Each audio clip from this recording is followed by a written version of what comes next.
उसी वाली का घर। Excuse me. यस, शादी मुबारक हो। Thank you so much. आपकी तारीफ। आपको भी। Thank you.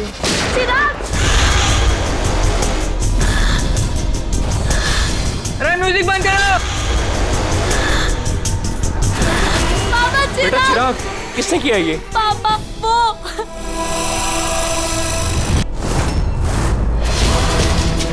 जान जान।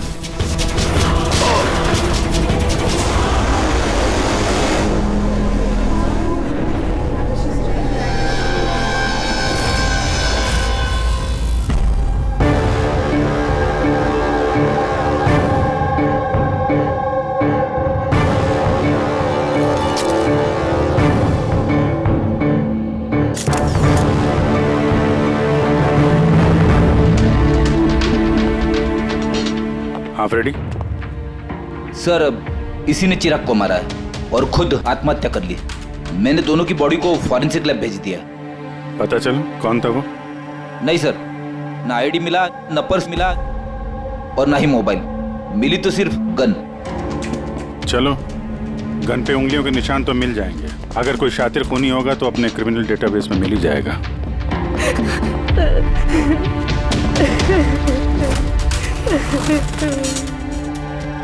आप लोगों ने तो खूनी को साफ साफ देखा था। कोई पहचानता है उसे? नहीं सर, हम लोगों ने तो नहीं देखा सर। कोई नहीं जानता? मतलब वो बिना इनविटेशन शादी की पार्टी में आया है? सर, हो सकता है ये गोली चलाने वाला इस विन्या से एक तरफा प्यार करने वाला कोई आशिक हो। देखते। विन्या, हम जानते हैं ये सही वक्त नहीं है तुमसे बात करने का, लेकिन हमारे लिए जानना बहुत जरूरी है कि चिराग पे गोली किसने चलाई। मुझे नहीं मालूम वो कौन था। मैंने उसे पहली बार देखा था। चिराग को भी नहीं मालूम वो कौन था। आया और गोली चला के चला गया। उसका क्या दोष था पापा? कमाल है, एक आदमी किसी अजनबी की शादी में घुस के उसको गोली मारता है, फिर वहीं पे आत्महत्या भी कर लेता है। कोई मेंटल प्रॉब्लम होगा, दिमागी हालत ठीक नहीं होगी उसकी, या फिर इसी की शादी में किसी ने इसे धोखा दे दिया होगा। जो भी हो, इस खूनी की फोटो वगैरह सोशल साइट पे और अखबारों में डाल देते हैं। कोई ना कोई तो पहचान ही लेगा।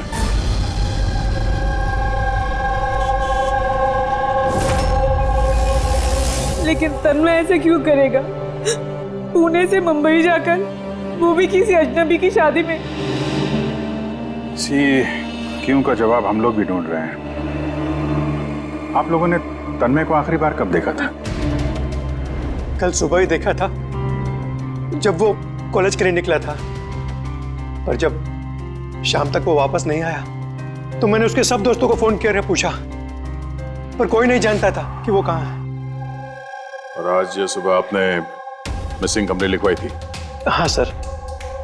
फिर निधीश ने मुझे बताया कि तन्मय की फोटो सोशल मीडिया पर है।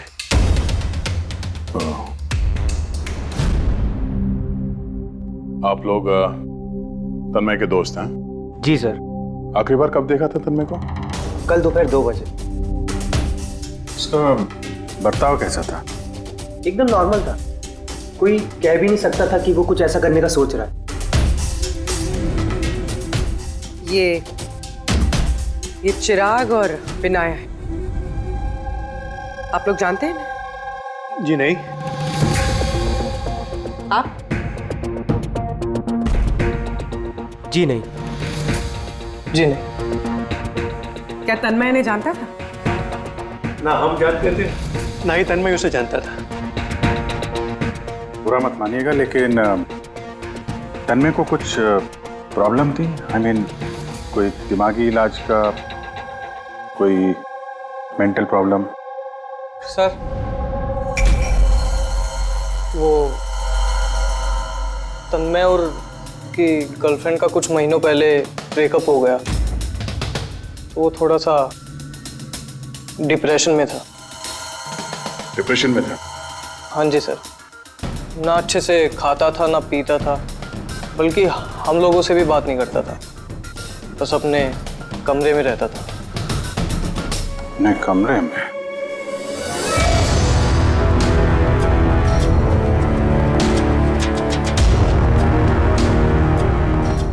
आप लोग यहीं पर रुक जाइए।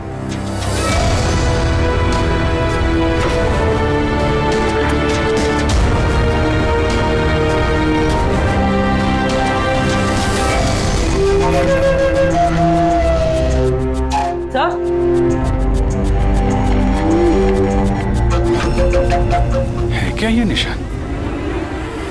आप लोग जरा अंदर आइए। ये बेड पे निशान देखिए। मुझे नहीं पता सर, पहले कभी नहीं देखा है निशान। सर हम लोगों ने भी नहीं देखा। बेड पे बना रखा है निशान ये तन्मय ने। कहीं इस निशान का इस जुर्म के साथ कोई कनेक्शन तो नहीं?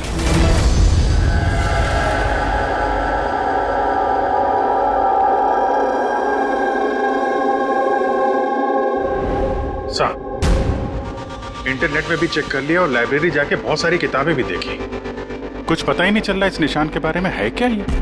अभी ये जो कुछ भी है, लेकिन हमारे लिए एक अहम सुराग है। ये तन्मय एक कॉलेज स्टूडेंट किसी अनजान शहर में जाता है और फिर वहां किसी अजनबी की जान ले लेता है और फिर खुद आत्महत्या करता है। तो इस सब के पीछे कोई वजह पता नहीं, कुछ नहीं। इस पहेली का जवाब इस निशान के अंदर ही है। सर मैंने तन्मय का लैपटॉप चेक किया। क्या मिला? सर निशान के बारे में तो क्या, इस लैपटॉप में तो कुछ भी नहीं है। सारी फाइल्स डिलीट कर दी गई हैं। पूरा लैपटॉप खाली है सर। हमारे पास रिकवरी सॉफ्टवेयर है, उसका इस्तेमाल करो, पता चल जाएगा क्या डिलीट हुआ है। कोशिश की थी सर मैंने, लेकिन फाइल्स इस ढंग से डिलीट की गई हैं कि रिकवरी सॉफ्टवेयर भी उस पर काम नहीं कर रहा। ये भी पता नहीं कि तन्मय ने डिलीट किया या किसी और ने। अभिजीत जो भी कोई है, उसे पता था कि तन्मय की मौत के बाद उसका लैपटॉप हमारे पास आएगा, इसलिए उसने सारे सबूत मिटा दिए। सर हाँ, ये देखिए सर, शादी में एक मेहमान ने अपने मोबाइल फोन से ये वीडियो क्लिप रिकॉर्ड करी थी।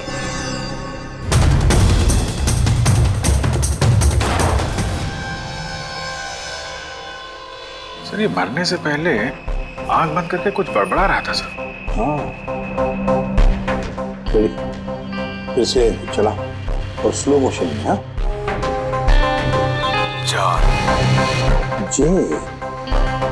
जे जैसे कुछ। सर जान जान बोल रहा है सर, उसके बाद जान। ये तन्मय किसका नाम ले रहा है? जान, जान या फिर जान से शुरू होने वाला कोई और नाम?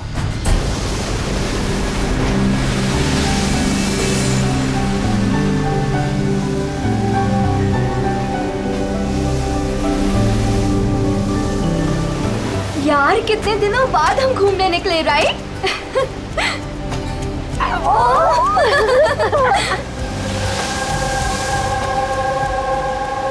नेहा, कहाँ जा रही है वहाँ?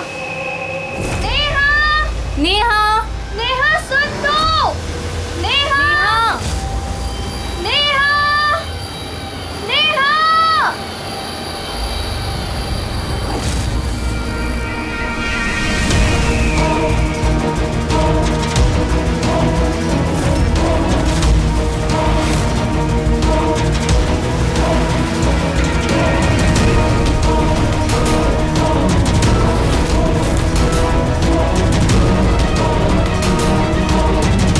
नेहा, आप मुझे जानती हैं?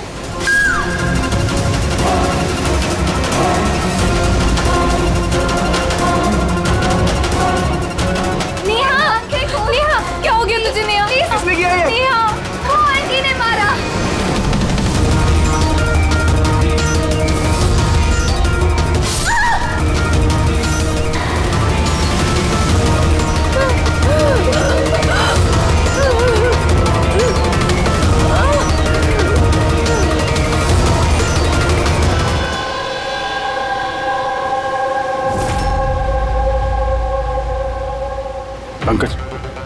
उधर चेक कर लो। आप लोग जरा पीछे हटिए। तो प्लीज पीछे जाइए प्लीज।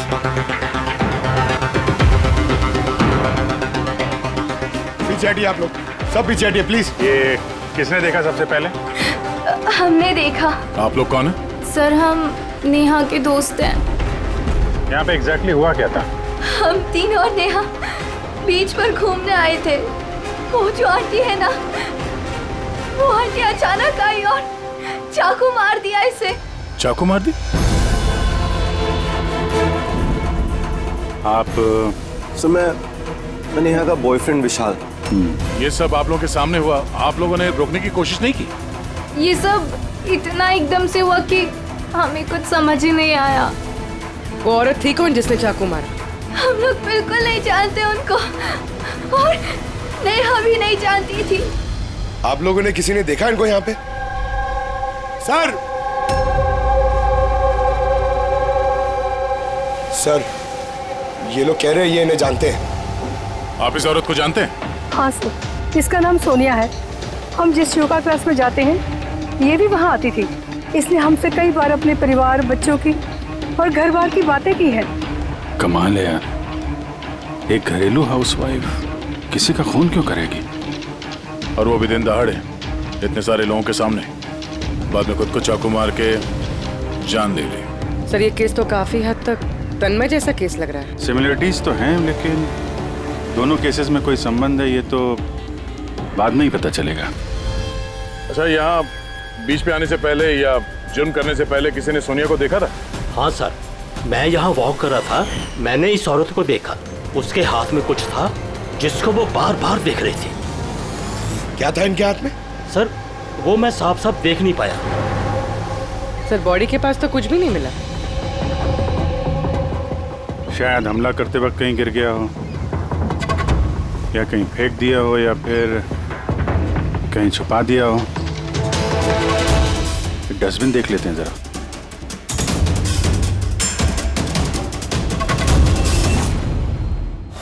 हाँ पूर्वी, कुछ मिल रहा है? सर कचरे से इस फोटो के टुकड़े मिले, उसे ही जोड़ रहे हैं। 5 मिनट। ठीक है सर। हाँ सर, सोनिया जी जिस कॉलोनी में रहते हैं वहां जाके पूछताछ की हम लोगों ने। वहां तो हर कोई यही कह रहा है कि वो बहुत ही सुलझी हुई और दयालु किस्म की औरत थी। इसका नाम सोनिया है। इसने हमसे कई बार अपने परिवार, बच्चों की और घर बार की बातें की है। और फिर ऐसा खून करती है। एक बात और पता चली सर, 7 महीने पहले सोनिया जी का 10 साल का बेटा एक्सीडेंट में मारा गया। इसके बाद से काफी सदमे में रहती थी वो। ये केस तो बिल्कुल उस तन्मय जैसी केस है। तन्मय ने उस दूल्हे को मारा था, उस वक्त वो खुद डिप्रेशन में था। तन्मय और की गर्लफ्रेंड का कुछ महीनों पहले ब्रेकअप हो गया, तो वो थोड़ा सा डिप्रेशन में था। और सर सोनिया जी का जो लैपटॉप था वो तन्मय के लैपटॉप की तरह बिल्कुल खाली था। सर ये तो इत्तेफाक तो हो नहीं सकता है कि 2 आम लोग खून करते हैं फिर आत्महत्या कर लेते हैं। कोई ना कोई कनेक्शन तो लगता है दोनों केसेस का आपस में। हाँ सर। हाँ सर जुड़ गया सर। नेहा की फोटो है। मतलब सोनिया नेहा का फोटो देख रही थी बीच पर बैठ के। इसका तो एक ही मतलब हो सकता है कि सोनिया नेहा को पहले से जानती नहीं थी, या फिर उसने कभी देखा ही नहीं था नेहा को। मतलब सर सोनिया ने नेहा का खून किसी और के कहने पे किया है। मगर सर कोई एक मिडिल क्लास घरेलू औरत को कोई लड़की को मारने की सुपारी क्यों देगा? वही तो समझ में नहीं आ रहा है। ये जो भी कोई है तन्मय को सुपारी देता है उस दूल्हे का खून करने के लिए, और फिर सोनिया को सुपारी देता है नेहा को मारने के लिए। जो भी है इस मुजरिम को जल्दी से जल्दी पकड़ना होगा, नहीं तो पता नहीं किसी और को भी ऐसा काम करने पे मजबूर कर दिए खूनी। जरा गौर से देखो इस फोटो को, ये फ्रेम दिख रही है? अरे हाँ सर, फोटो क्रॉप की गई है क्या? हाँ फ्रेडी, ये जो बॉर्डर है ये फोटो का फ्रेम है। किसी और फ्रेम से ये फोटो खींची है जूम करके। यहाँ पे बीच में ये कांच का रिफ्लेक्शन भी है। मतलब किसी ने फोटो फ्रेम से ये फोटो खींचकर ये फोटो सोनिया को दे दिया। और नेहा का ये फोटो फ्रेम या तो उसके परिवार वालों के पास हो सकता है या फिर उसके किसी खास दोस्त के पास।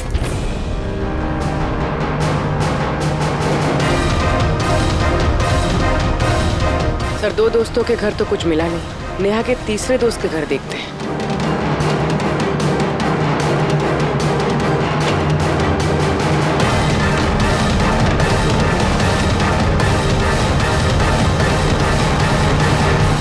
सर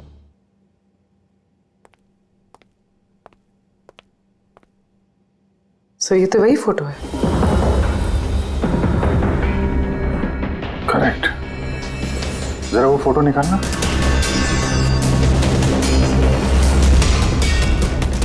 ऑर्डर भी वही है और ये छत का रिफ्लेक्शन भी दिख रहा है इस पे। ये हैं वो।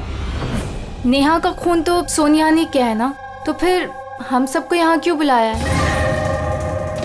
हालांकि नेहा का खून सोनिया ने ही किया है, पर नेहा का खून करने के लिए सोनिया को किसी और ने सुपारी दी, किसी और ने, और वो कोई और अभी यहाँ इस वक्त मौजूद है हमारे बीच। कौन है वो? वो तुम भी हो सकती हो।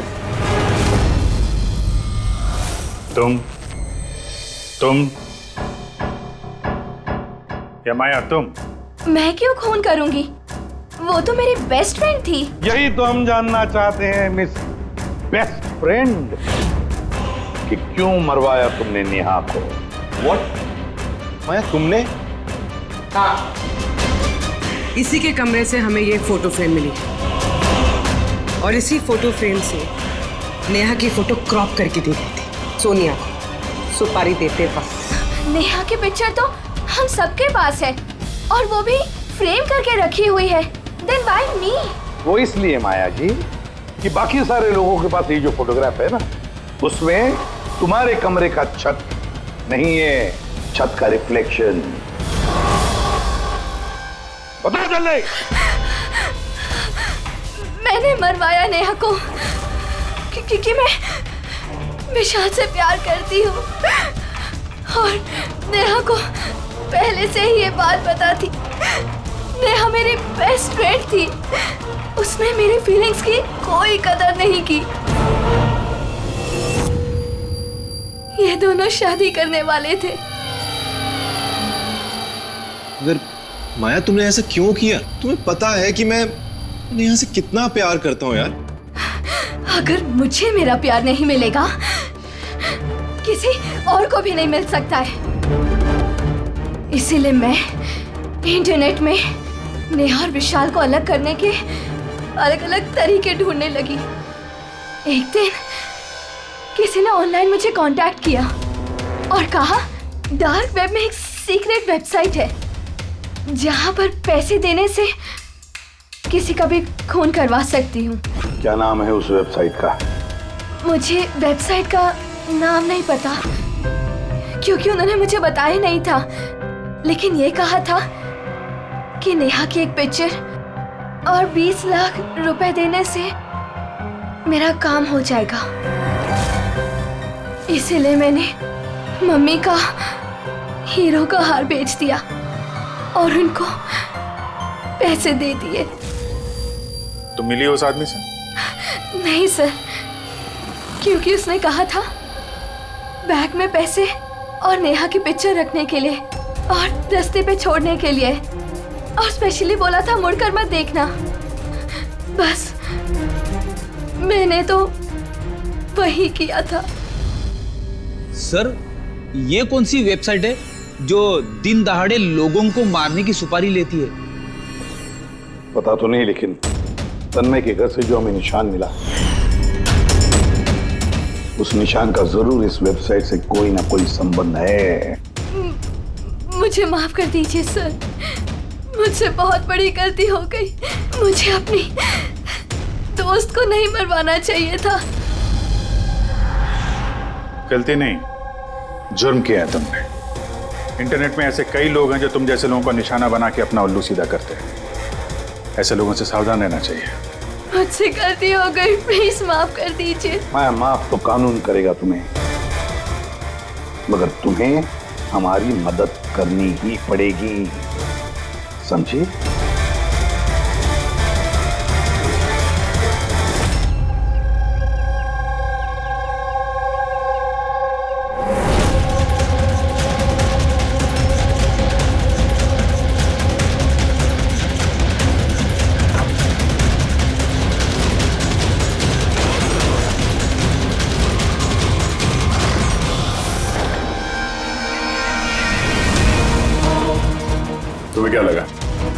सारे पैसे अकेले खर्च कर लोगे? हाँ? सीआईडी यहाँ?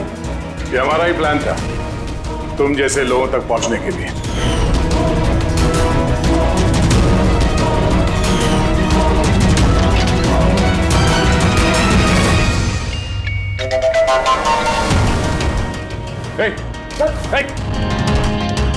क्या है इसमें? वो खोलो। ये तो मर गया। सर, जरूर इसका कोई बॉस होगा सर। वो वेबसाइट का ओनर जो लोगों को मारने की सुपारी देते हैं सर।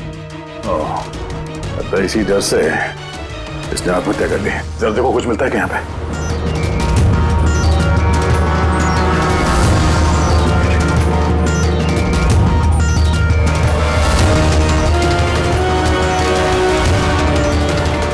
सर, हाँ? ये इसके कंप्यूटर पे कुछ लोगों के नाम की लिस्ट है। ये देखिए सर, ये डिप्रेशन से रिलेटेड कोई वेबसाइट है सर, जिसके मेंबर्स हैं ये लोग। इन लोगों ने आपस में अपने डिप्रेशन के बारे में शेयर भी किया। डिप्रेशन के मरीजों का डेटा क्यों रखा है इसने? ये देखिए सर, ये सोनिया सर, इसने यहाँ पे लिखा है कि मेरी बेटी की मौत का सदमा मैं बर्दाश्त नहीं कर पाऊंगी। एक काम करो, स्क्रॉल करो नीचे, हो सकता है तन्मय भी हो इस लिस्ट में। सर ये देखिए, आरती ने मुझे छोड़ दिया। अब इस दुनिया में रह के मेरा कोई फायदा नहीं है, मेरे जीने का कोई मकसद ही नहीं है। इसका मतलब कोई तो है जो डिप्रेशन से पीड़ित लोगों से ये सब करवा रहा है, उन्हें गुमराह कर रहा है। बाद में ये लोग किसी और का खून करते हैं और बाद में अपनी जान ले लेते हैं। पंकज एक काम करो, इस लिस्ट में जितने भी नाम हैं हमें सबसे कांटेक्ट करना पड़ेगा। इस लिस्ट में नाम बहुत ज्यादा है और वक्त बहुत कम है हमारे पास। चलो सर, उस लिस्ट में जितने भी लोग थे उन सबसे बातचीत कर ली, मगर कुछ खास हाथ लगा नहीं सर। एक लड़की बाकी है ना, सावनी? हाँ सर, उसको पूर्वी लेके आ रही है। ओके। आई सर, ये सावनी है। अपने पति की मौत के बाद उस फोरम पे यही पोस्ट लिखा करती थी। हाँ सर। सावनी, जरा इस सिंबल को देखो। सर, ये तो वही निशान है जो वो... सावनी घबराइए मत, आप जो कुछ भी जानते हैं इसके बारे में खुल के बताइए। सर, एक्चुअली कुछ हफ्ते पहले मुझे एक मेल आई थी जिसमें लिखा था कि कोई एक वर्कशॉप कर रहा है जिसमें वो लोग उन लोगों की मदद करना चाहते थे जिन्होंने अपने किसी खास को खोया। तो बस मैंने उस वर्कशॉप के लिए हाँ कर दी। फिर उसके कुछ ही हफ्तों बाद मुझे पोस्ट से एक टिकट आई और मैं उस वर्कशॉप के लिए निकल गई। और उसके बाद वो हमें एक वैन में लेके गए जिसमें एक भी खिड़की नहीं थी। फिर हम एक अजीब सी जगह पहुंचे और सर उसी कमरे में मैंने ये निशान देखा। ये दुनिया एक दरिया है, एक समंदर, दुखों का समंदर। हम सब यहाँ खुशियों की तलाश में लगे रहते हैं, जबकि हमारा एक ही असली मकसद है दुख भोगना। मगर कोई बात नहीं, मैं तुम सब भटके हुए लोगों को इस अंधेरे से दूर उस उजाले में लेकर जाऊंगा। मैं तुम सबको सिखाऊंगा कि कैसे दुखों के समंदर पर खुशियों की नाव चलानी है। तो बोलो, क्या तुम सब मेरे साथ हो? तुम सब जानिस के साथ हो? तो मरने से पहले ये तन्मय इसी जानिस का नाम ले रहा था सर। जान, एक ऐसा आदमी जो लोगों को अंधविश्वास बेच रहा है और लोग उस पर यकीन कर रहे, विश्वास रख रहे उस पर। सर, जल्द से जल्द इस जानिस तक पहुंचना होगा। कहाँ लेकर गया था? तुम्हें कुछ याद है उस जगह की? नहीं सर, उस वैन में एक भी खिड़की नहीं थी तो मैं कुछ देख नहीं पाई। अभिजीत, इस लिस्ट में जितने भी लोग हैं सबसे कांटेक्ट करना चाहिए। पता नहीं कौन होगा इस जानिस का अगला शिकार।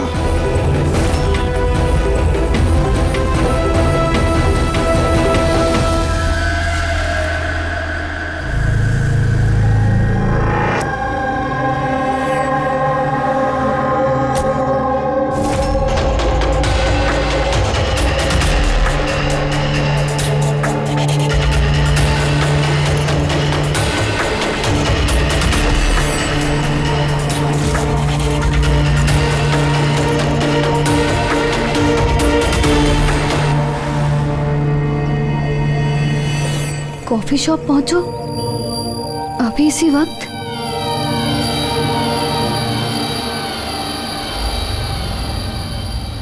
सामने वो लोग तुमको कहाँ लेके गए थे, कितनी दूर था, कहाँ था, कुछ याद है?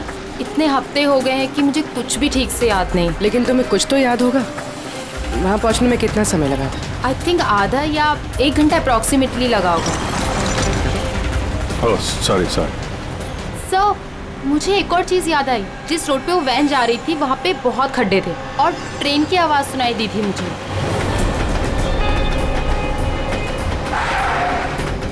अच्छा। और जैसे ही ट्रेन की आवाज़ सुनाई दी थी उसके थोड़ी देर बाद ही वैन रुक गई थी। फिर तो हम लोग सही रास्ते पे हैं। ये लो कॉफी पियो। आपने मुझे यहाँ बुलाया था?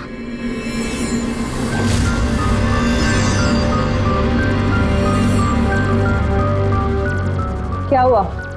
काम बीच में क्यों छोड़ के आ गई? मुझसे नहीं होगा ये। एक मासूम सी बच्ची को अनाथ नहीं कर सकती। मैं ना तो किसी की जान लूंगी और ना ही अपनी जान दूंगी। जैनिस से किया हुआ वादा इतनी आसानी से तोड़ दोगी? दुखों से छुटकारा नहीं चाहिए तुम्हें? मैं ये बात अच्छी तरह से समझ चुकी हूँ। दुखों से छुटकारा अपनी जान दे करके नहीं, बल्कि जिंदगी की मुश्किलों से लड़ करके मिलेगा। इसलिए मैंने तय कर लिया है, मैं अपनी जिंदगी नए सिरे से जीना चाहती हूँ।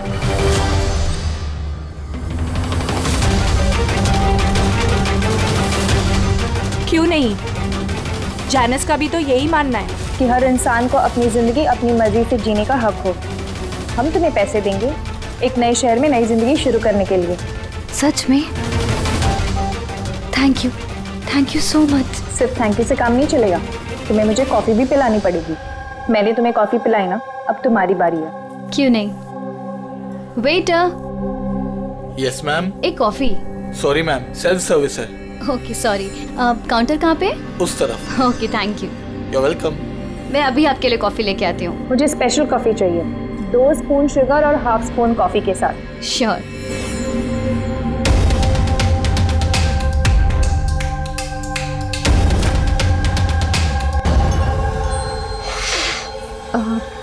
वन कप कॉफी में 1 स्पून शुगर। क्या बोला था? लास्कर।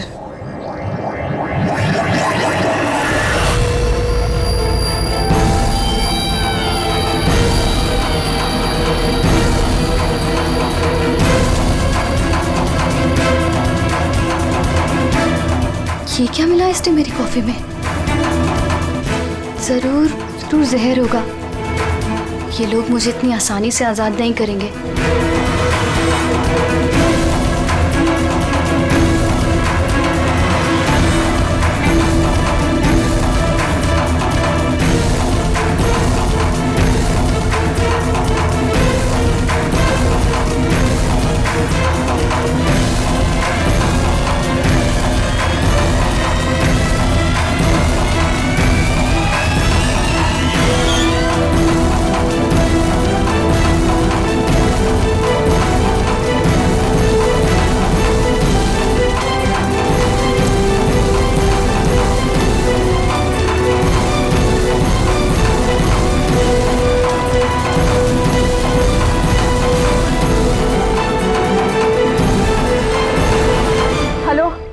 एक बुरी खबर है, मिशन फेल हो गया। अन्या भाग गई है। कोई बात नहीं, दुनिया इतनी बड़ी नहीं है कि कोई जैनिस से भाग सके। सब लोगों को काम पे लगा दो, हर किसी को मैसेज के साथ एक फोटो भेज दो। और हाँ, अगले 1 घंटे में मुझे अच्छी खबर मिलनी चाहिए। बुरी खबर नहीं, अन्या की मौत की अच्छी खबर। सर अब रेलवे ट्रैक्स के पास तो यही आखिरी जगह है। अक्सर आखिरी पड़ाव ही मंजिल साबित होते हैं।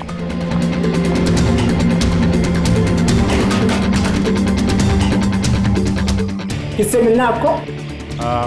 मालिक कौन है इस फार्म हाउस का? मालिक तो विदेश रहते हैं, मैं यहाँ का केयरटेकर हूँ। जरा आपका फार्म हाउस तो देख लें।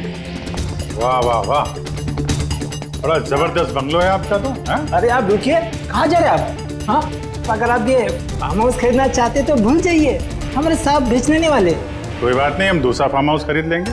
अच्छा, यहाँ आसपास कुछ है क्या? कोई कोई खाली घर या फार्म हाउस वगैरह? साहब 15 मिनट की दूरी पर एक फार्म हाउस है, खाली रहता है, चाहे तो आप देख लीजिए।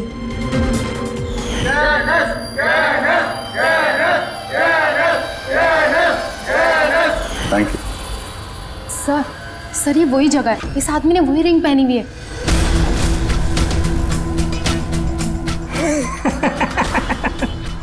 तुम्हें क्या लगा मैंने तुम्हें पहचाना नहीं? अरे तुम लोग सीआईडी हो, मैंने खुद से ही तुम्हें सुन लिया था, समझे? बहुत बड़ी गलती कर दी, हमें पहचान लिया।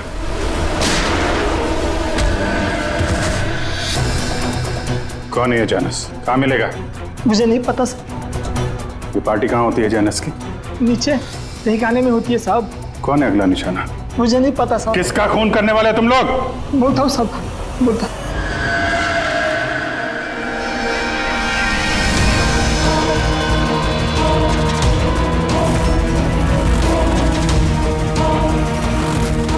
कहाँ छिपूं मैं उन लोगों से? कहाँ जाऊँ मैं? फोन को भी अभी बंद होना था, क्या करूँ मैं? भीड़ में चली जाती हूँ, तभी बचूंगी मैं।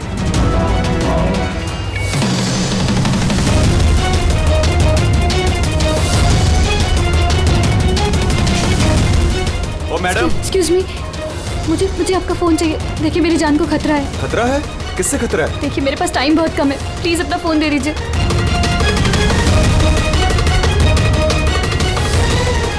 Pick it up.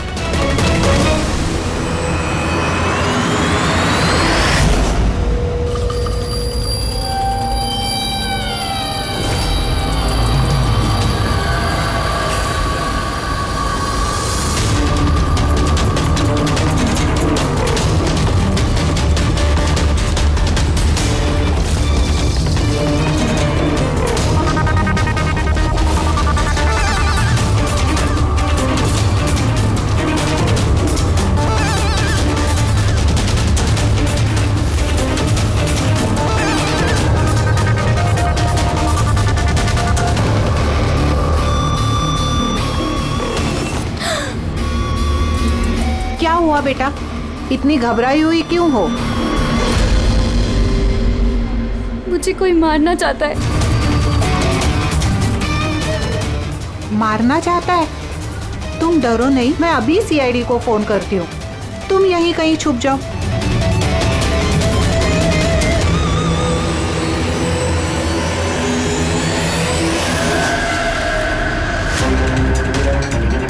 Sir sir sir sir sir, मैंने ही आपको फोन किया था। यही लड़की थी वो? हाँ सर, यही लड़की थी। किधर है? काम सर थोड़ी देर पहले तो यही थी, अब पता नहीं कहाँ गई। Thank you. पूरा मॉल चेक करते हैं।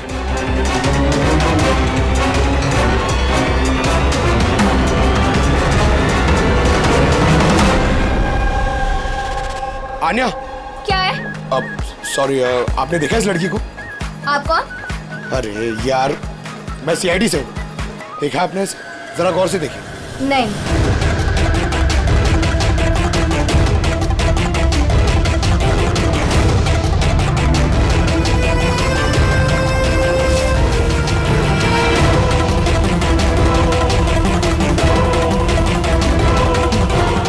सर, किसी ने नहीं देखा सर। गई कहाँ वो? एक्सक्यूज मी, आप सीआईडी से है? हाँ। मुझे एक लड़की मिली थी, उसके जान को खतरा है। कहाँ है वो लड़की? वो अभी अभी इस गेट से गई है।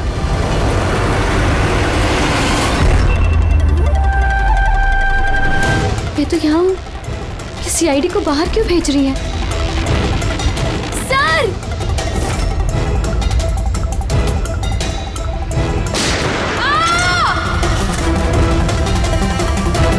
तुम ठीक हो आन्या? उठ। किसके लिए काम करती हो तुम? जैनिस! कहाँ मिलेगा ये? हाँ? तुम लोग उस तक असली जिंदगी में तो क्या कभी सपने में भी नहीं पहुंच पाओगे। अच्छा, सपने में भी नहीं पहुंच पाएंगे?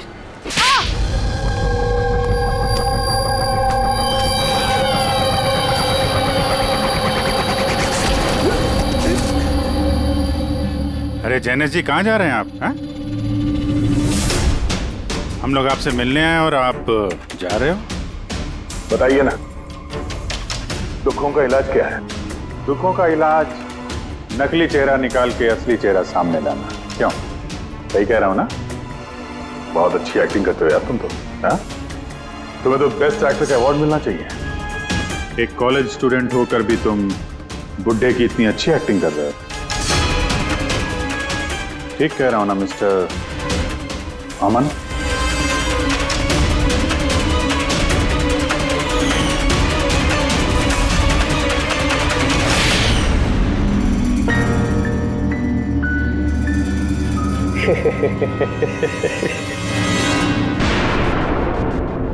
Thank you. हाँ, वो एक्टिंग की तारीफ के लिए।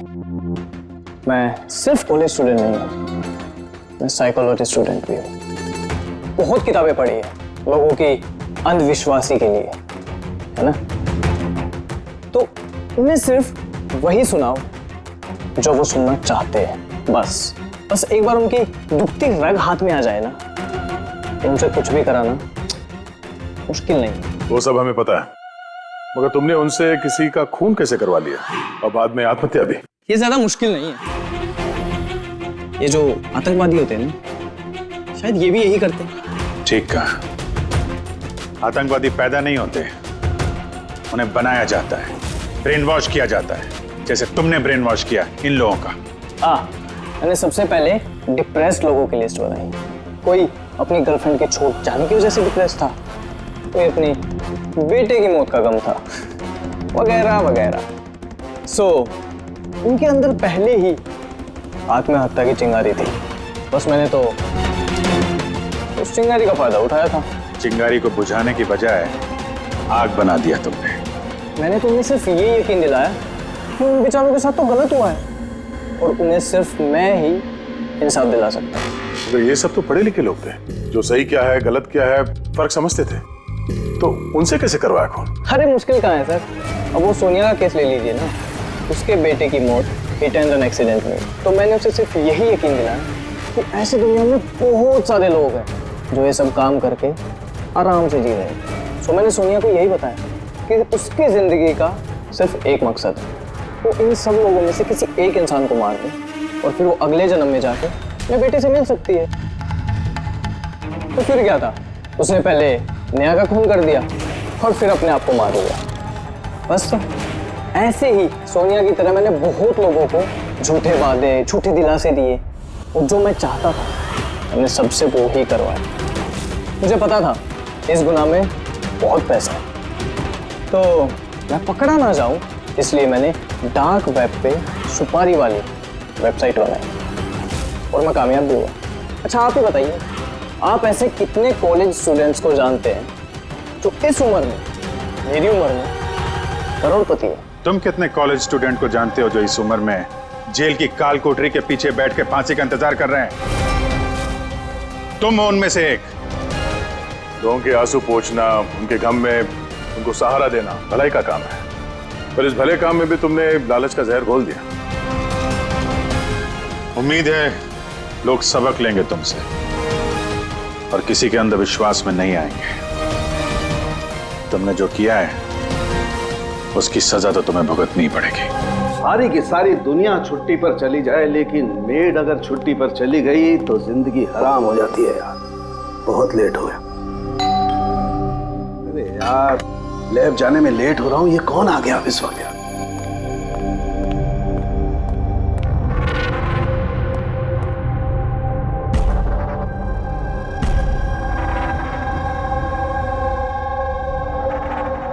बाहर तो कोई दिखाई नहीं दे रहा। घंटी की आवाज तो सुनाई दी थी।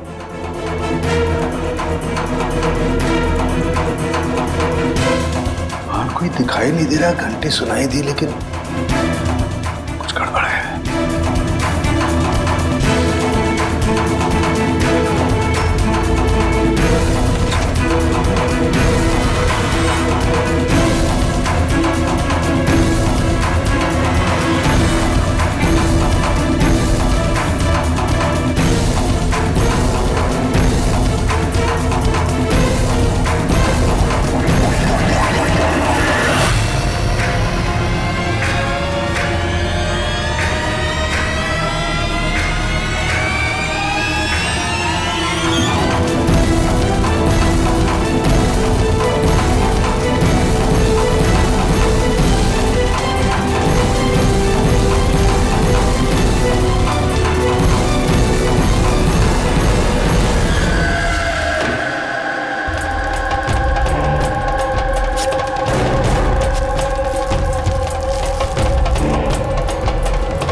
Are invited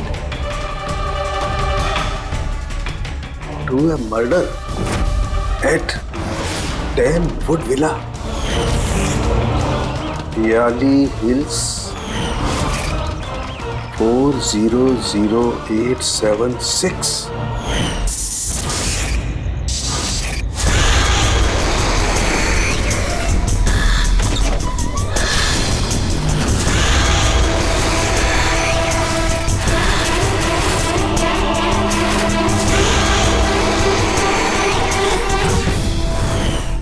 Catch me if you can। ये सच्चाई है या मजाक है?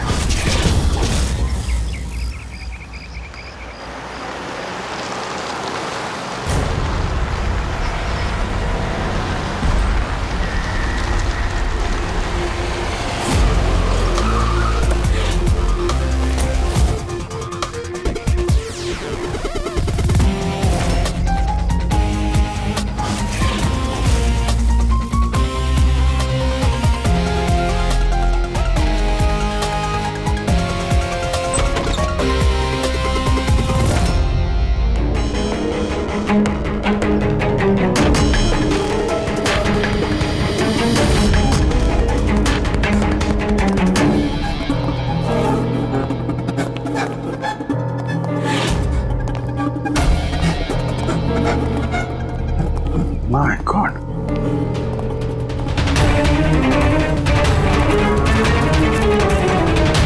ना तो कोई भी नहीं है, ना कोई गार्ड, ना बंगले का मालिक।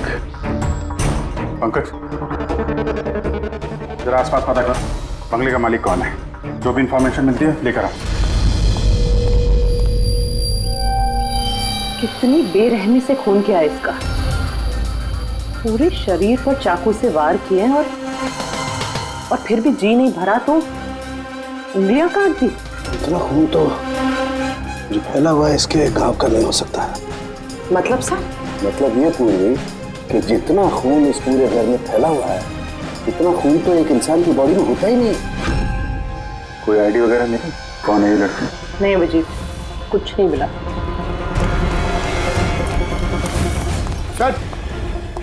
सर इस बंगले की मालकिन राइना है और वो आधे घंटे में आ रही है।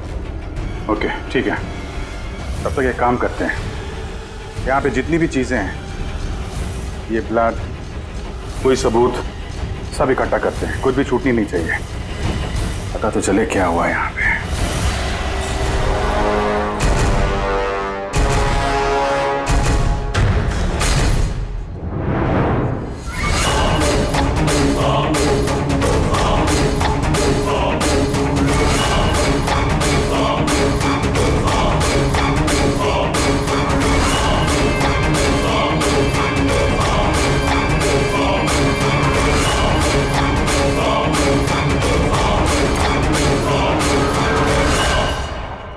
इस पूरे घर में इतनी सारी चीजें पड़ी हैं जो चिल्ला चिल्ला के कह रही है कि हम सबूत हैं, हमें उठा लो। कहीं ये सब प्लांटेड तो नहीं? मतलब खूनी हमारे साथ गेम खेल रहा है।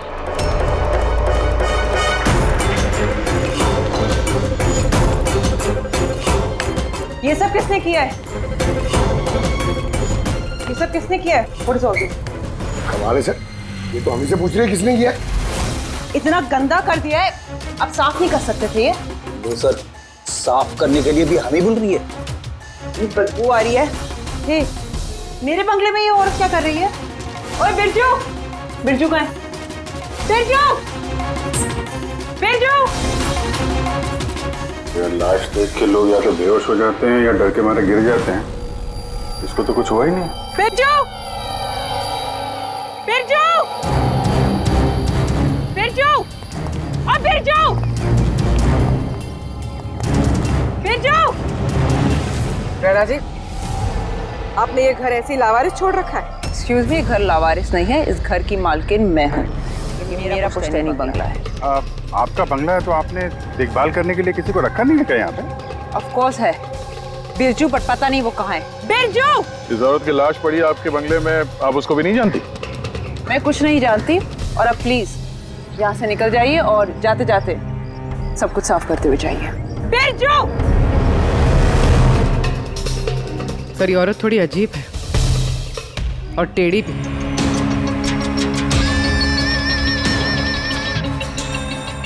एक केस और 18 सबूत, और खूनी ने सबूत ऐसे सजा के छोड़े थे कि बस पूछो मत।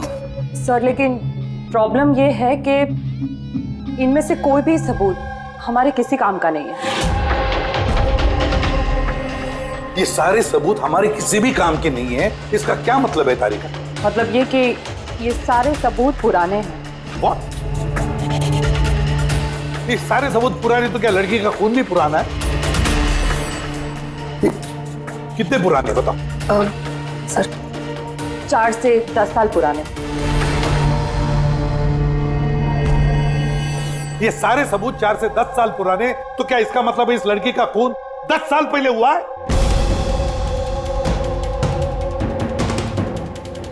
और क्या मिला सबूतों में से बताओ? इन सारे सबूतों में 20 अलग अलग लोगों के डीएनए मिले हैं। वाह, मतलब 20 अलग अलग लोगों ने इन सारे सबूतों को छुआ है ना? हाँ सर। तो फिर फिंगरप्रिंट्स तो मिले ही होंगे। नहीं नहीं सर। अब लेकिन सर एक बहुत इंपॉर्टेंट बात पता चली है। क्राइम सीन पे जो इतना सारा खून मिला था वो खून किसी इंसान का नहीं बल्कि किसी जानवर का था। क्या? डॉक्टर तारिका, इस लड़की के शरीर पे जो खून लगा हुआ था वो भी जानवर का? नहीं, इस लड़की के शरीर पे और इसके कपड़ों पे जो खून मिला था वो इसी का है, असली खून। लेकिन इसके अलावा वहां पे जो भी चीजें थी वो सारी प्लांट की गई थी। लगभग 20 लोगों के डीएनए और इतने सारे सबूत क्राइम सीन पे आए कहां से सर? वही तो, इतने सारे सबूत, लेकिन हमारे हाथ में कुछ भी नहीं। वाह, आप चुपचाप बैठे रहो, कुछ मत बोलना, हम लोग यहाँ गप्पे लड़ा रहे हैं ना। बॉस, मैं जानता हूं ये सारे के सारे सबूत कहां से आए।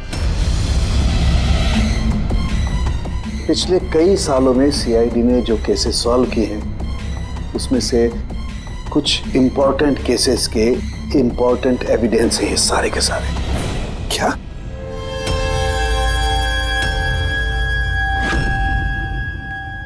जब मैंने रायना और उसके परिवार का बैकग्राउंड चेक किया, उसके परिवार में 2-3 लोग खून के इल्जाम में जेल की सजा काट रहे हैं। और ये रायना, इसे बाइपोलर डिसऑर्डर है। तभी वो वैसे बर्ताव कर रही थी। और वो जो केयर टेकर था बिरजू, उसका कुछ पता चला? सर उसकी फोन की लास्ट लोकेशन उस बंगले के बाहर ही एक्टिव थी, उसके बाद से ऑफ है। ढूंढने की कोशिश जारी है। कमाल है, उस बंगले में इतना कुछ हुआ और बंगले की मालकिन को कुछ पता ही नहीं। केयर टेकर गायब है। यार ये कहीं बीमारी की आड़ में कोई गेम तो नहीं खेल रही? हो सकता है, नजर रखनी पड़ेगी उस पर। पंकज, वो जो लड़की की लाश मिली थी उसका कुछ पता चला? सर सारे पुलिस स्टेशन, न्यूज़पेपर और न्यूज़ चैनल में भेज दिया, थोड़ी देर में पता लग जाएगा सर। सारुण के हमारे पुराने केसेस के सारे सबूत वहां पर कैसे पहुंचे? चुपचाप बैठ के नहीं चलेगा सारुण, मुझे जवाब चाहिए अभी। तू फॉरेंसिक सर्जन है, इस फॉरेंसिक डिपार्टमेंट का इंचार्ज है, अपनी जिम्मेदारी से भाग नहीं सकते तो बस बताओ जल्दी। अपनी जिम्मेदारी से नहीं भाग रहा हूं। और नहीं तो क्या? बताओ ना फिर, हमारे पुराने एविडेंस हमारे रिकॉर्ड में से गायब कैसे हुआ? बस एक काम करते हैं, रिकॉर्ड रूम में चल के वहां पूछताछ करते हैं, पता चल जाएगा बस वहां पर क्या गड़बड़ हुई है। प्लीज। इतने सारे सबूत गायब कैसे हो गए? मालूम है ना ये सबूत कितने इंपॉर्टेंट होते हैं? तो फिर आपके होते हुए ये चूक हुई कैसे? कैसे गायब हो गए सबूत? सर हमारे होते हुए चोरी नहीं होती सर। तो फिर चोरी कब हुई? सर ये चोरी रात को ही होगी क्योंकि हम लोग रात को नहीं रहते ना, इसीलिए चोरी हो गई। और आपका क्या कहना है? सर मैंने डॉक्टर साहब को कितनी बार बोला कि लॉक वगैरह ठीक करवा लीजिए, दरवाजे खिड़कियां ठीक करा लीजिए, सीसीटीवी कैमरा लगवा लीजिए। लेकिन डॉक्टर साहब हमारी सुनते ही नहीं है। और तो और क्या सर, वो पता नहीं किसी को भी लेके आ जाते हैं सर, बोलते हैं कि पुराने एविडेंस देखने हैं। किसे लेकर आए थे ये? पिछले 3 महीने पहले किसी को लेकर आ गए, बोले कि क्राइम जर्नलिस्ट हैं, इनको पुराने एविडेंस देखने हैं। बॉस वो एक जर्नलिस्ट था, फॉरेंसिक पर एक आर्टिकल लिखना चाहता था, मुझसे रिक्वेस्ट की, मैंने उसे परमिशन दे दी बस। देख सड़के, तो अच्छी तरह से जानता कि यहाँ किसी भी बाहर के आदमी को अंदर आना मना है, और तू जर्नलिस्ट को यहाँ लेकर आया।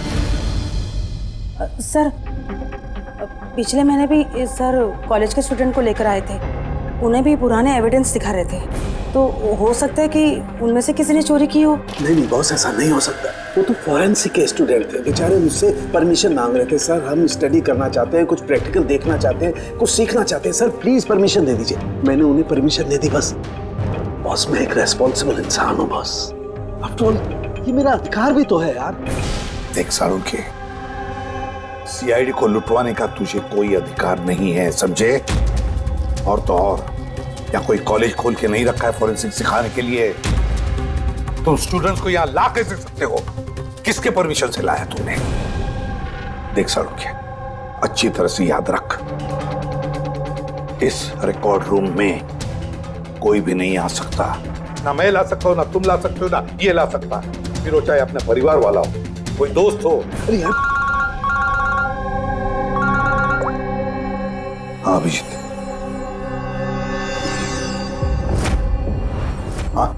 सर जिस लड़की की मौत हुई थी उसका नाम टीना है, ये उनके पिताजी हैं। Doctor Nirav sir, head of forensic Chennai. Doctor Nirav? Nirav Nirav यार,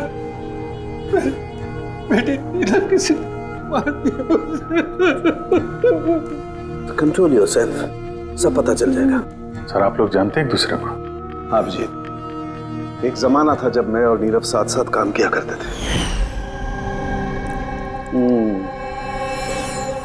नीरव, एक मिनट बॉस। क्या?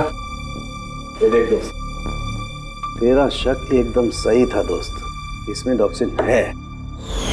डॉक्टर नीरव, जरा बताइए, आखिरी बार आपने अपनी बेटी टीना से कब बात की थी? कब देखा था उसे?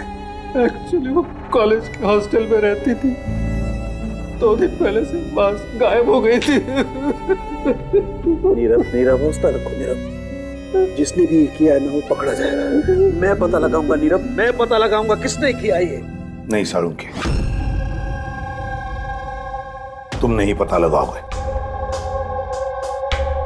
मैं नहीं पता लगाऊंगा मतलब तुम इस केस पर काम नहीं करोगे।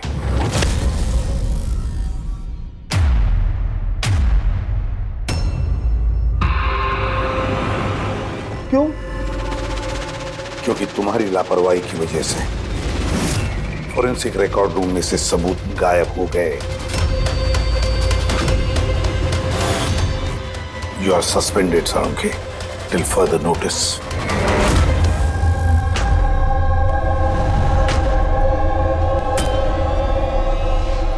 बस तुम्हें लगता है कि ये सब कुछ मेरी वजह से हुआ? तुम मुझ पर इल्जाम लगा रहे हो? ये इल्जाम नहीं है सारूंके, ये हकीकत है, और ये तुम अच्छी तरह से जानते हो। ना तुम अपने दोस्त जर्नलिस्ट को फॉरेंसिक रिकॉर्ड रूम में ले जाते, ना उन स्टूडेंट्स को फॉरेंसिक रिकॉर्ड रूम में ले जाते, और ना आज मुझे तुम्हें सस्पेंड करना पड़ता।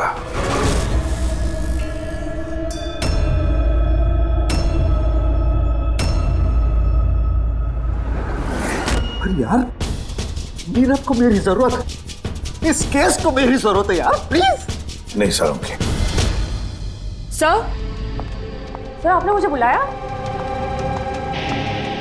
डॉक्टर तारिका, अब से तुम डॉक्टर नीरव की बेटी टीना की केस हैंडल करोगे। मैं? हाँ। लेकिन सर अभिजीत, साळुंखे का दोस्त जर्नलिस्ट और उसके वो स्टूडेंट्स जो फॉरेंसिक रिकॉर्ड रूम में आए थे, सबकी अच्छी तरह से इंक्वायरी करो, अच्छी तरह से।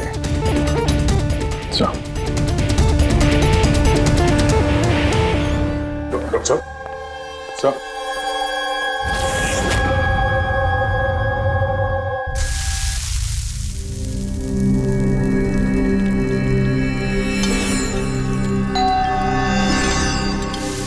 आ गए वो प्रद्युमन के दाएं बाएं, दया और अभिजीत मेरे घाव पर मरहम लगाने के लिए। मुझे मालूम है, खोलते ही कहेंगे सर कुछ नहीं होगा, हमें आप पर पूरा विश्वास है, सब कुछ ठीक हो जाएगा। क्या काम ठीक हो जाएगा? पहले तो बेइज्जती करके निकाल देते हैं और फिर भेज देते हैं अपने दाएं बायों को, जाओ जाओ उसके घाव पे मरहम रखो।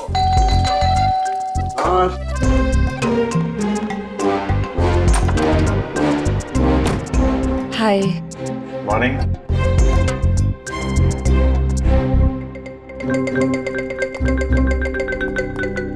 अरे क्यों टेंशन ले रहे हैं सर, सब ठीक हो जाएगा।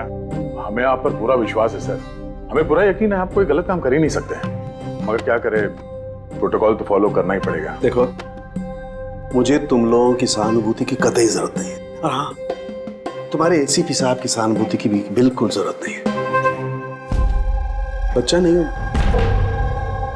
रो नहीं रहा। मुझे मालूम है प्रद्युमन अपने उसूलों का बहुत पक्का है, होना भी चाहिए। गुड। सर, मैं बहुत शर्मिंदा हूँ, आई एम वेरी सॉरी। आपके सामने एसीपी सर ने मुझे नहीं, तारिका, शर्मिंदा होने की कोई जरूरत नहीं। तुम अपने काम पे ध्यान दो, हर चीज को बारीकी से देखना, कोई ना कोई सुराग जरूर मिलेगा। हम जिस चीज को भी छूते हैं अपने निशान छोड़ जाते हैं। Remember, every contact leaves a trace behind. बस इसी फॉर्मूले को फॉलो करना। और हाँ, जब तक ये केस सॉल्व नहीं हो जाए, प्लीज यहां पर मत आना। मैं जानता हूं मैं बेगुनाह हूं और अपनी बेगुनाही साबित करके रहूंगा। तब तक के लिए प्लीज लीव मी अलोन। आप लोग अपने केस पे ध्यान दीजिए।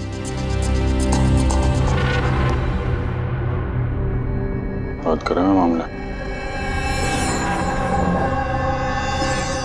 वैसे सर खाने में क्या बना है? भूख बहुत लग रही है।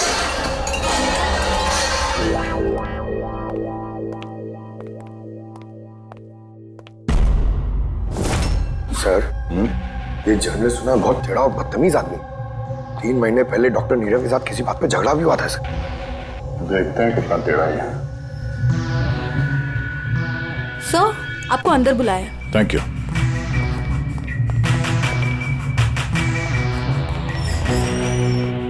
अरे वाह, नसीब हमारे, आज तो सीआईडी टीम के सीनियर इंस्पेक्टर दया से मुलाकात हो ही गई। आइए बैठिए बैठिए। हम यहाँ बैठने नहीं आए। अरे ऐसी भी क्या बेरुखी है जनाब। चलिए जाने दीजिए, छोड़िए। ये बताइए कि क्या लेंगे, चाय, कॉफी, ठंडा?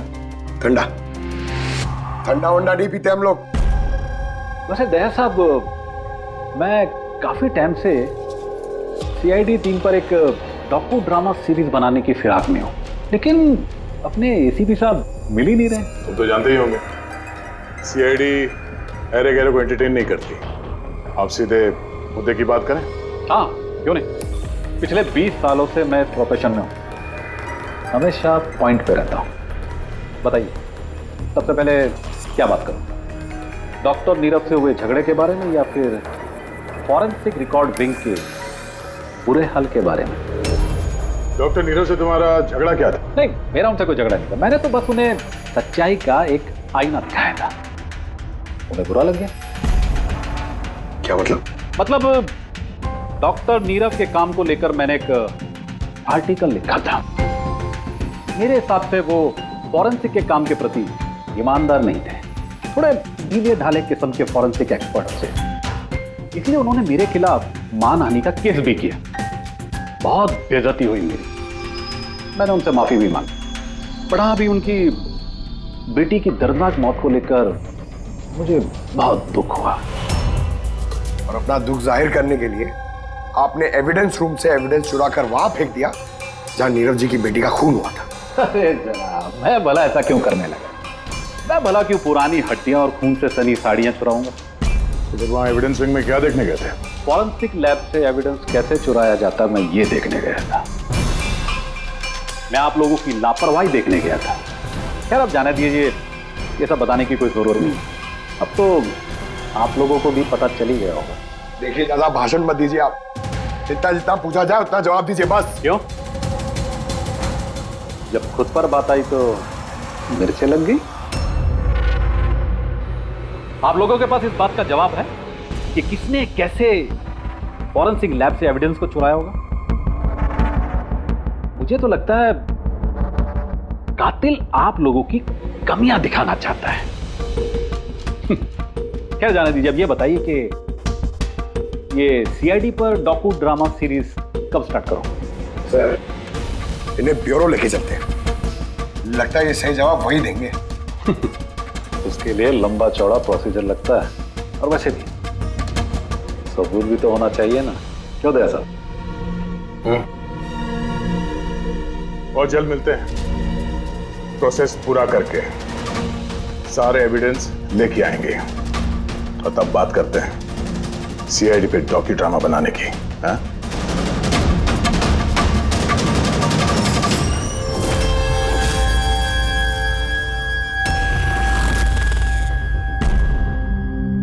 डॉक्टर नारायणी।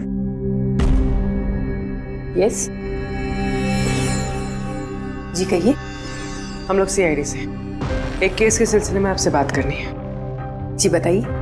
जो स्टूडेंट पिछले महीने फॉरेंसिक रिकॉर्ड रूम देखने गए थे वो सारे के सारे चोरी और खून के इल्जाम में सस्पेक्टेड हैं। व्हाट? ऑफिसर आपकी जरूर कोई गलतफहमी हो रही है। हमारे स्टूडेंट ऐसा कभी नहीं कर सकते हैं। हम भी यही उम्मीद करते हैं कि उन्होंने नहीं किया होगा, मगर खून तो हुआ है और इल्जाम उन्हीं पे है। देखो हमारे बच्चे सिर्फ एजुकेशनल टूर के लिए वहां पर गए थे और आप लोग उन पे शक कर रहे हैं। हमारा काम है केस को सुलझाना और अपराधी को उसके अंजाम तक पहुंचाना। आप उन 10 स्टूडेंट्स को प्लीज बुलाइए, हमें बस उनसे पूछताछ करनी है और उनकी उंगलियों पे निशान लेना है। देखिए आप लोग समझिए, वो लोग स्टूडेंट है। देखिए हम 3rd डिग्री देके उनको पूछताछ नहीं कर रहे हैं, हम सिर्फ नॉर्मल पूछताछ कर रहे हैं। और हाँ, उनको कुछ बताइएगा नहीं कि हम किस सिलसिले में उनसे बात करना चाहते हैं। ओके। फॉरेंसिक रिकॉर्ड विंग देख के आप लोगों को कैसा लगा? सर मेरा तो दम घुट रहा था वहाँ। कोई जगह है वो भी, पुराने दांत, हड्डियाँ, खून के कपड़े। मुझे तो वो जगह बिल्कुल पसंद नहीं आई। बहुत अजीब सी फीलिंग आ रही थी। तुमको ये खांसी हमेशा रहती? नहीं मैम, कभी कभी होती है। सर मुझे वो जगह बिल्कुल यूजलेस लगी, ना कोई देखभाल, ना सबूत अच्छे से रखे थे।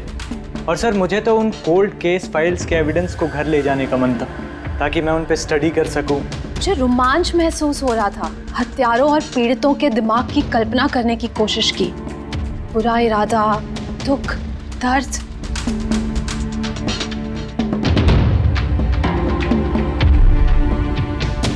सर यहाँ तो 9 ही लोग हैं, एक नहीं है। हाँ वो एक स्टूडेंट आज एब्सेंट है, उसकी तबीयत ठीक नहीं है। कौन है, क्या नाम है? सारिका। सारिका, हमें उसकी पूरी डिटेल्स चाहिए। हाँ तारिका, कुछ मिला क्या नहीं अब तक? देखो तारिका, हमारे पास वक्त नहीं है। सर मैं कब से वही ढूंढने की कोशिश कर रही हूँ कि मेरे हाथ में कुछ तो आ जाए जिससे सालों के सर पे जो इल्जाम लगाए ना वो साफ हो जाए। जो कुछ भी हो, कोई ना कोई तो है जो सांखे को फंसाने की कोशिश कर रहा है। कौन हो सकता है और फिर क्यों कर रहा है वो ये?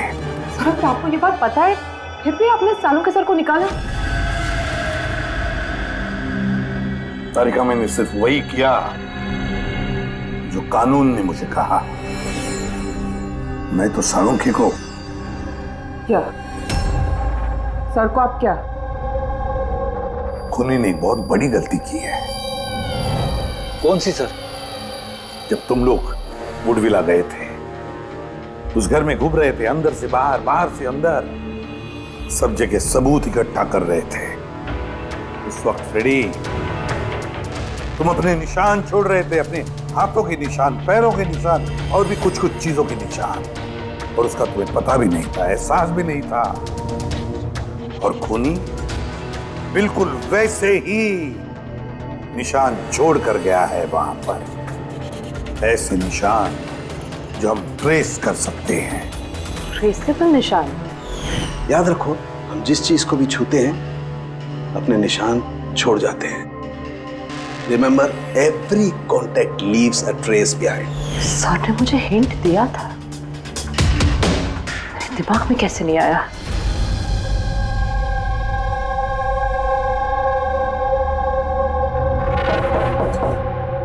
जी कहिए। सारिका कहाँ है? आप लोग? सीआईडी। आप कौन है? सब, मेरा नाम रूपाली है। और सारिका? सब, वो तो यहाँ नहीं है, कल ही चली गई। कहाँ चली गई? मैम वो अपने घर चली गई। कल वो आई और जल्दी जल्दी उसने अपने सारे बैग्स पैक किए और बहुत जल्दी में थी, इसलिए उसने अपना फोन भी यहीं छोड़ दिया। कोई वजह बताई उसने इतनी जल्दी में घर चली गई? जी सर, वो बता रही थी कि उसके घर का कोई सदस्य बीमार है। क्या? सर, फोरेंसिक सेंटर से पता चला है कि सारिका बीमार है और ये बता रही है कि उसके घर का कोई बीमार है। कुछ चक्कर तो है सर। अच्छा रूपाली, ये सारिका का घर कहाँ है? सर कानपुर। कानपुर। और आप लोग साथ में रहते थे? जी सर, हम दोनों रूममेट्स हैं। अच्छा, आप लोग कब से साथ में रह रहे हैं? ये कोई 8-9 महीने। 8-9 महीने से तो एक दूसरे के बारे में काफी कुछ पता चल जाता है। क्या कैसी लड़की थी सारिका, कुछ बता सकती हैं आप? सर वो तो बहुत अच्छी लड़की है। इनफैक्ट वो अपने काम से काम रखती है, फोरेंसिक इंस्टीट्यूट जाना, वहाँ से वापस आना, यही उसका डेली रूटीन है। Forensic centre? तो वहाँ की कुछ बातें बताती थी वो आपसे? हाँ, फोरेंसिक इंस्टीट्यूट से रिलेटेड कुछ कुछ बातें बताती रहती है। जैसे अभी कुछ दिनों पहले वो मुझे बता रही थी कि तुम्हें पता है रूपाली, सबूतों को प्लेस करके ना किसी को भी फंसाया जा सकता है। रियली? लेकिन ऐसा कैसे हो सकता है? अरे बुद्धू, कुछ भी हो सकता है। मैं कर सकती हूँ ना, किसी भी केस को पलटा जा सकता है सिर्फ और सिर्फ सबूतों के दम पर। अब देख मैं कैसे सबका दिमाग घुमाती हूँ। सर, टीना और डॉक्टर सालुंके के केस में भी तो यही हुआ है।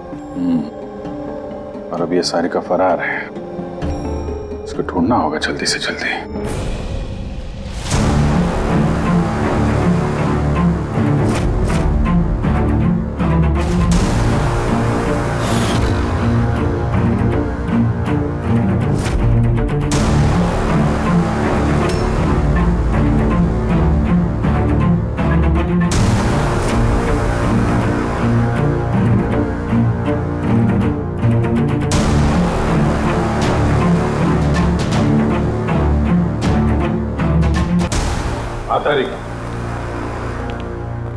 सकोनी जो भी है, अभी उसने इतने सारे सबूत चुराए और क्राइम सीन पे प्लांट किए।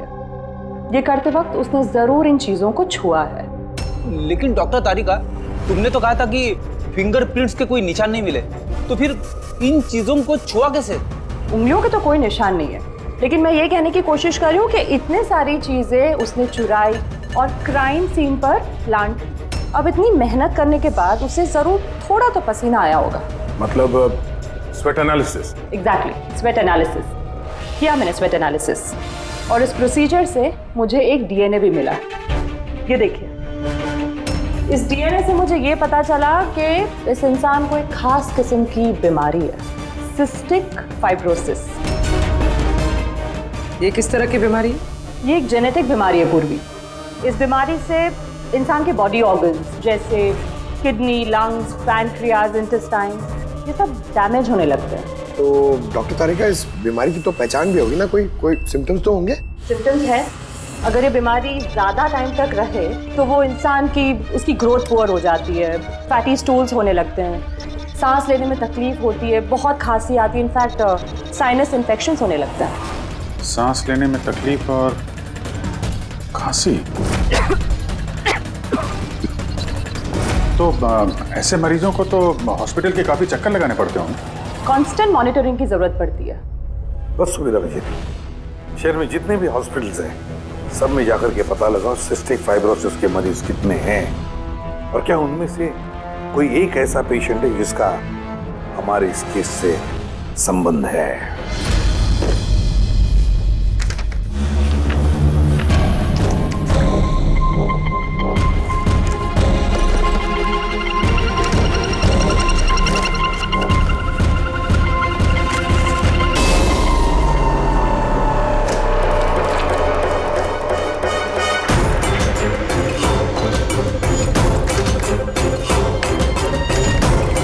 इस केस में हम लोग साथ साथ हैं।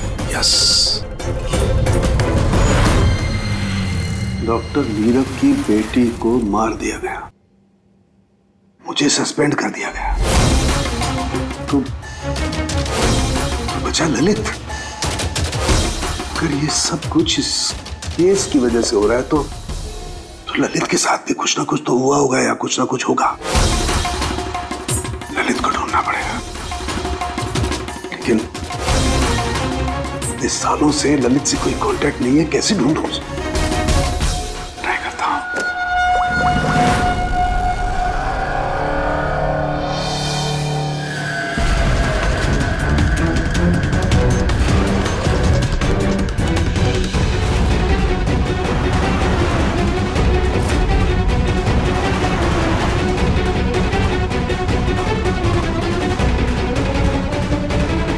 Are you sure? ये वही है? जी हाँ, ये वही है। और इसको हॉस्पिटल में 2-3 बार आना ही पड़ता है। My God. Thank you very much. Thank you.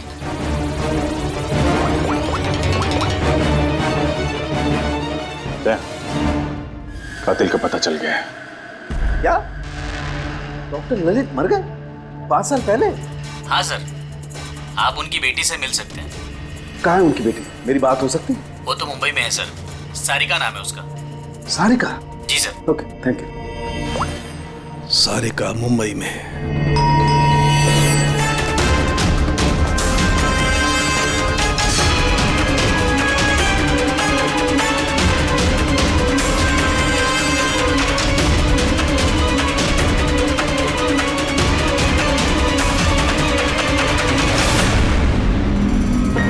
Sarika?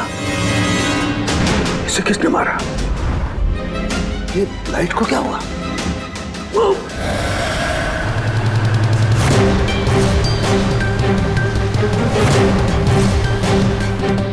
तुम्हारे खून की एक एक बूंद का कतरा जब तुम्हारे शरीर से धीरे धीरे करके निकलेगा ना, तब बहुत मजा आएगा तुम्हें, है ना? लेकिन तुम ऐसा क्यों कर रही हो? अपने बाप की मौत का बदला ले रही है। अरे हत्यारे हो तुम तीनों। तुम्हारा बाप रघु? हाँ, रघु, जिसे तुमने, डॉक्टर ललित ने और डॉक्टर नीरव ने मिलकर मार डाला। और तुम्हारी वजह से आज मेरा बाप मेरे साथ नहीं है। मार डाला? हमने? कैसे? सबूत इकट्ठा करके मार डाला। तुम लोगों ने सबूत इकट्ठा किया, मेरे बाप को फांसी की सजा दिलवा दी।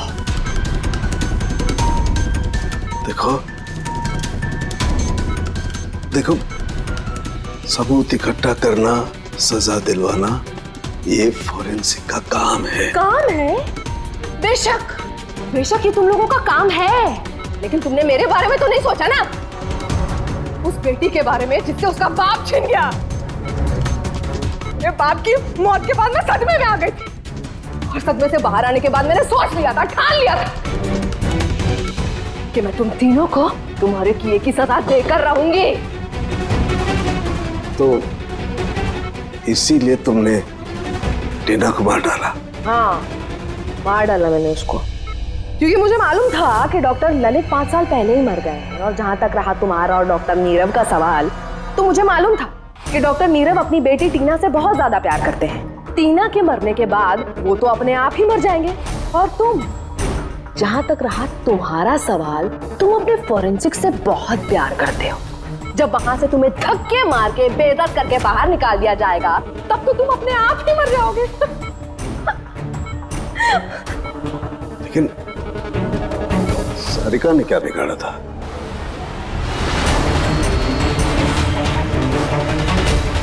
सारिका, उसे तो मरना ही था। वो ललित की बेटी जो थी और वो फॉरेंसिक में काम करती थी, तो मेरे काम आती ना वो। उसी की मदद से तो मैंने फॉरेंसिक विंग से सारे सबूत इकट्ठा किए थे। तुम्हारा फॉरेंसिक तुम्हारे खिलाफ। ये देखो डॉक्टर सालुंके, हो गया मेरा बदला पूरा। और जब तक सीआईडी यहाँ पर आएगी ना, तब तक तुम ऊपर। Good by doctor Salunke.